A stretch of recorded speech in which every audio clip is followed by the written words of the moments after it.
그리고 마침내 6월이 옵니다. 2021년 6월 11일에 SEC는 리플 측이 주장한 정당한 통지 변호는 논리가 잘못됐다며 비난을 하게 돼요. 뭐라고 비난하냐면 꼭 굳이 우리가 사전에 통지를 안 했어도 니들이 알아서 해야 되는 거 아니냐, 뭐 이렇게 비난을 했어요. 그리고 추가로 만약 법원이 리플 측의 손을 들어줄 경우 하이테스트 결과마저도 무효화할 수 있다며 법원은 그러한 판결을 유도하는 논리를 기각해야 한다고 주장했어요. 이거 보시면은 점점 SEC의 주장들의 설득력이 낮아진다는 거 느끼시나요? 참고로 2018년에 SEC 전 위원장인 제이 클레이튼은 비트코인은 물론 이더리움까지 증권이 아니라고 인정을 했어요. 하지만 현재 SEC 위원장은 게리 겐슬러죠. 그 제이 클레이튼이 싸놓은 똥을 치워야 하는데 아무리 생각해도 방법이 없을 거예요. 왜냐? 이더리움까지 증권이 아니라고 인정을 했기 때문이에요. 그 하이테스트 있잖아요.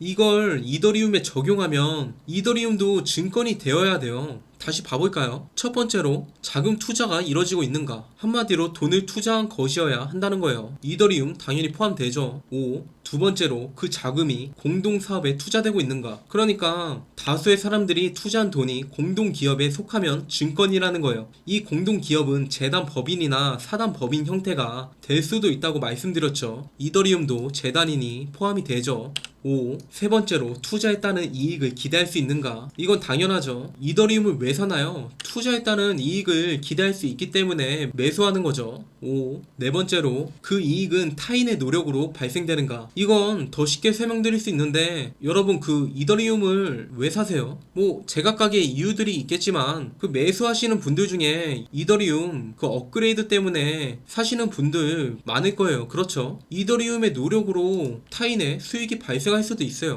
5. 일단 SEC가 증권위원회라고 했죠. 일단 문과예요. 주장을 하는 내용 자체도 뭔가 설득력 있어 보이지만 SEC의 말대로라면 이더리움도 증권이어야 돼요. 하지만 SEC는 이더리움은 증권이 아니다라고 언급했어요. 그래서 리플이 왜 아닌지 자료 제출을 요구했고요. SEC는 그 반박할 자료를 아직까지도 제출하지 않고 있어요. 감성에 더 치우치는 게 느껴져요. 뭐 법원은 그러면 안 된다, 그러면 하이테스트 결과마저 무의미해진다 하면서 말이죠. 반대로 브래드랑 크리스 라슨, 이 두 사람은 그 암호화폐 즉 이가 계열에서 천재들이에요. 이거 상식적으로 SEC가 리플사를 이길 수가 없어요. 이걸 증명할 방법이 없다는 거예요. XRP를 증권으로 취급하려면 과거에 이더리움 또한 증권이라고 취급을 했어야 했어요. 아무튼 이걸 해결하기에는 꽤나 어려울 거예요. 불가능에 가깝다고 볼 수도 있어요. 실제로 비트코인과 이더리움이 왜 증권인지에 대한 관련 문서를 제출을 해야 되는데 제출하는 기한을 SEC는 계속 연장 좀 해달라고 법원에 요청까지 하게 돼요. 또한 SEC는 리플사가 크리스 지안카를로라는 전 상품거래위원회의 위원장에게 소송과 관련해 리플을 공개적으로 지지해줄 것을 로비했다고 주장했어요. 하지만 2021년 6월 15일 법원은 리플사의 로비 활동은 이번 재판과 관련이 없다며 이 요청을 기각하게 됩니다. 또 SEC는 리플사는 자신들의 소송을 위해서 관계자의 진술을 매수하고 있다며 SEC는 리플사가 시장 교란을 위해 돈을 지불했는지 여부를 확인할 필요가 있다고 주장하면서 SEC의 증인 요청에 대해서 부분적으로 승인을 해주게 됩니다. 이에 따라 론 윌이라는 리플의 전 CFO를 포함한 5명이 재판에 추가 증인으로 나오게 돼요. 그리고 2021년 6월 23일 날 리플 측이 SEC의 내부 거래 정책을 확보하게 해달라고 법원에 요청을 했는데 법원이 이를 승인하게 됩니다. 그에 반해 SEC는 내부 거래 정책이 이번 소송과 무관하다고 주장을 했지만 리플 측은 SEC가 XRP와 다른 가상자산이 어떻게 다르게 보고 있는지 확인하는 것은 중요하다고 강조를 했어요. 계속 말씀드리지만 SEC는 지금까지도 비트코인, 이더리움, 리플 관련 내부 문서 제출을 아주 꺼려하고 있어요. 그리고 7월이 왔어요. 2021년 7월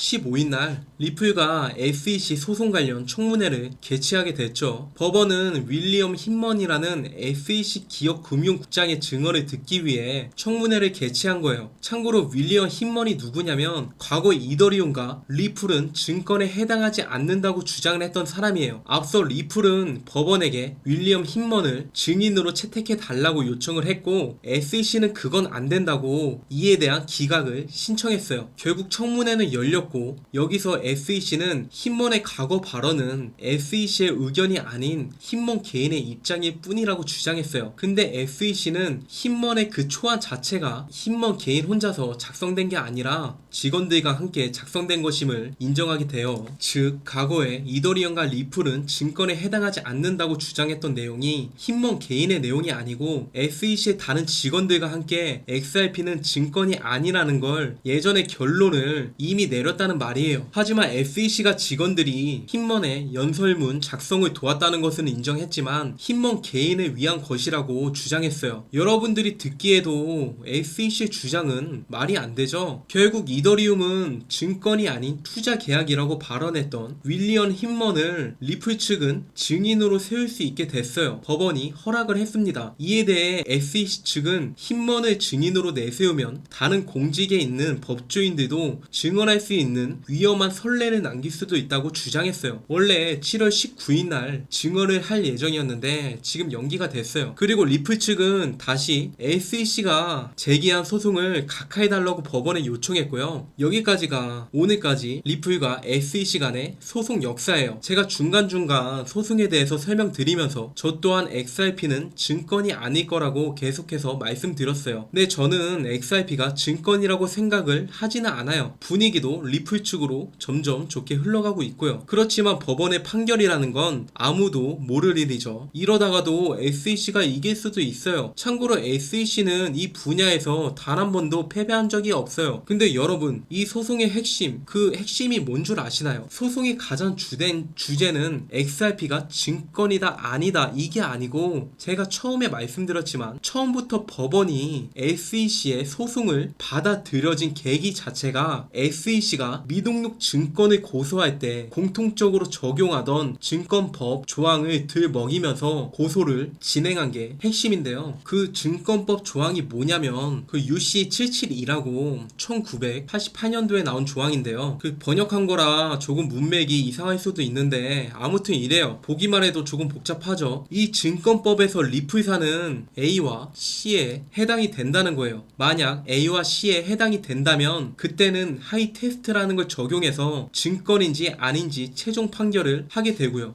이 증권법에서 리플사는 A와 C에 해당이 된다는 거예요. 이게 통과가 됐기 때문에 몇 달 전에 리플사를 하이 테스트까지 적용을 해보게 된 거겠죠. 아무튼 관련 없는 B 항목을 지워버리고 A 조항과 C 조항만 한번 봐볼게요. 제가 왜 이 조항을 보면서 말씀을 드리냐면 이게 SEC가 리플사를 고소한 첫 번째 이유예요. 이 문제 때문에 소송이 시작된 거예요. 근데 이 소송의 시초였던 이 내용도 어느 정도 틀렸다라는 게 제 주장이에요. 먼저 A, 증권과 관련하여 등록 명세서가 발효되지 않는 한 직접적이든 간접적이든지 간에 불법이다. C, 등록 명세서가 제출되지 않는 한 직간접적으로 어떤 개인이 주간 상거래에서 교통이나 통신의 수단을 이용하여 판매하거나 담보물의 사용이나 매체를 통해 구입을 제한하거나 제한하는 것은 불법이다. 보안 또는 등록 명세서가 거부 명령이나 중지 명령의 대상인 동안 또는 등록 명세서의 유효일까지 포함 8조에 따른 공개 절차나 심사의 대상인 경우.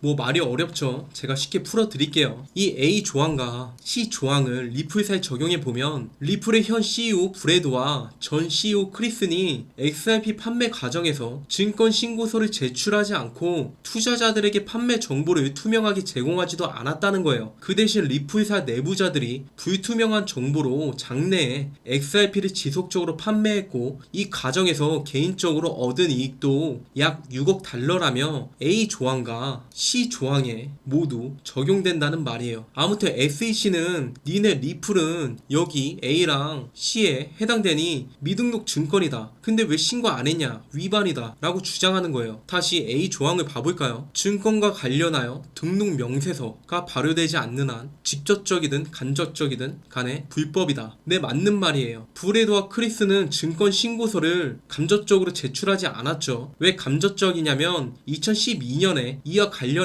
리플사는 리플사 담당 변호사에게 법률 자문을 받았기 때문이에요. 즉 어떻게 보면 변호사에게 법률 자문을 받고 나서 XRP가 증권인지 아닌지 SEC에게 한번 물어볼 수도 있었던 상황인데 물어보질 않았다는 거죠. 근데 왜 제가 이게 잘못됐다고 말하냐면 제가 앞에서 설명해 드렸죠. 그 5월달에 법원이 이 문제에 대해서 리플 측의 손을 들어줬어요. 그러니까 이 주장이 A 조항을 들먹이면서 SEC가 주장을 했는데 법원은 SEC의 주장이 틀리다는 말이에요. 여기서 리플이 이겼어요. 그 다음 C 조항을 보면 등록 명세서가 제출되지 않는 한 직간접적으로 어떤 개인이 주간 상거래에서 교통이나 통신의 수단을 이용하여 판매하거나 XRP를 판매했죠. 지금 에스크로에 락업된 물량을 은행들에게 빌려주거나 판매도 하고 있어요. 그렇지만 앞에 등록 명세서가 제출되지 않는 한이라고 적혀 있어요. 리플은 증권이 아니기 때문에 등록 명세서가 필요가 없었던 거죠. 즉 지금 보면 최초에 이 문제 때문에 SEC가 리플사를 고소한 건데 가장 최초에 주장했던 이 A 조항과 C 조항도 지금 보면 사실이라고 하기에는 문제가 많다는 거예요. 만약 이 조항에 리플 측이 해당이 된다면 그때는 앞에서 설명드린 하이 테스트라는 걸 적용해서 증권인지 아닌지 최종 판결을 하게 되는데 근데 하이 테스트에서도 지금 SEC가 증명을 못하고 있죠. 증명을 하려면 이더리움도 증권이어야 돼요. 또한 2012년부터 SEC가 XRP는 증권이다. 그때부터 주장을 했으면 이런 소송조차도 애초부터 발생하지 않았을 거예요. 이 부분 이해가 되시나요? 그러니까 결론은 리플 측이 유리하다가 저의 입장입니다. 제가 리플 측의 편을 들었던 부분은 SEC는 8년 넘게 XRP가 화폐로 기능하도록 허가해놓고 정권이 바뀌기 며칠 전 소송을 제기했다는 거. 실제로 리플 측도 이 부분을 문제 삼았어요.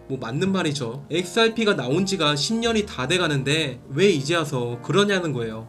두 번째로 이더리움이 증권이 아니라고 판단했다는 거. 그리고 세 번째는 가장 중요한데 SEC의 주장대로 만약 XRP가 진짜 미등록 증권이라면 XRP를 매수한 모든 사람들이 불법 증권을 매매한 게 돼버려요. 굉장히 골치 아파집니다. XRP 시장은 커져도 너무 많이 커졌어요. SEC가 이긴다고 해도 그 뒷수습이 감당이 안 될 거예요. 아무튼 저는 그래요. 이렇게 생각을 해요. 물론 틀릴 수도 있어요. 제 이야기를 듣고 무작정 XRP를 매수하시는 분들이 없기를 바라고요. 제가 변호사도 아니고 이런 법정 다툼을 논할 정도의 수준이 되지는 않습니다. 지극히 개인의 입장으로서 판단을 한 것뿐이지 제가 정답이 될 수는 없어요. 그러니까 결론은 여러분들이 직접 정하시기를 간곡히 부탁드리고요. 다시 한번 제 말은 제발 믿지 마시고 이렇게 생각하는 리플 바도 있구나 하면서 참고만 해주세요. 틀릴 수도 있어요. 아니 틀릴 확률이 더 클 거예요. 근데 저는 이렇게 생각해요.